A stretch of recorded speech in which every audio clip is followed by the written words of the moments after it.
கரூர் கார்த்திகை தீபத் திருவிழாவையொட்டி கரூர் கல்யாண பசுபதீஸ்வரர் கோவில் கோபுரத்தில் மேல் மகாதீபம் ஏற்றப்பட்டது.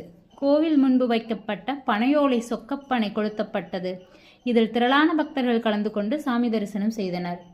கார்த்திகை தீபத்தை முன்னிட்டு கரூர் கல்யாண பசுபதீஸ்வரர் கோவிலில் இன்று காலை சிறப்பு பூஜை மற்றும் வழிபாடு நடந்தது. தொடர்ந்து மாலையில் சொக்கப்பனை கொளுத்தும் நிகழ்ச்சி நடைபெற்றது. இதையொட்டி கோவில் கோபுரம் உள்ளிட்ட பகுதிகளில் விளக்குகள் ஏற்றப்பட்டன. தொடர்ந்து மேளதாளங்கள் முழங்க பசுபதீஸ்வரர் அலங்கார வள்ளி, சவுந்தரநாயகி விநாயகர், வள்ளி தெய்வானையுடன் சுப்பிரமணியர், சண்டிகேஸ்வரர் மற்றும் கணம்புள்ள நாயனார் எழுந்தருளி பக்தர்களுக்கு அருள்பாலித்தனர். தொடர்ந்து மகாதீபாராதனை காட்டப்பட்டு பரணி தீபம் ஏற்றப்பட்டது. இதையடுத்து ராஜகோபுரத்தில் மகாதீபம் ஏற்றப்பட்டது.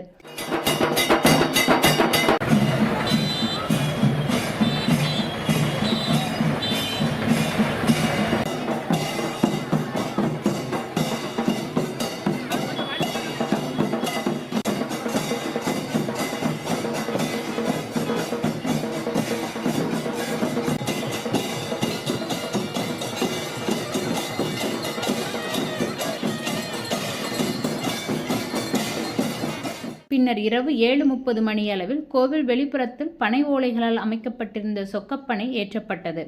அப்போது தீபம் சுடர்விட்டு எரிந்தது. அதனை பக்தர்கள் பயபக்தியுடன் இருகரம் கூப்பி தரிசித்தனர். பின்னர் சாமிகளின் திருவீதியுலா கோவில் உள்பிரகாரத்தில் நடைபெற்றது. இதில் ஏராளமான பக்தர்கள் கலந்து கொண்டனர்.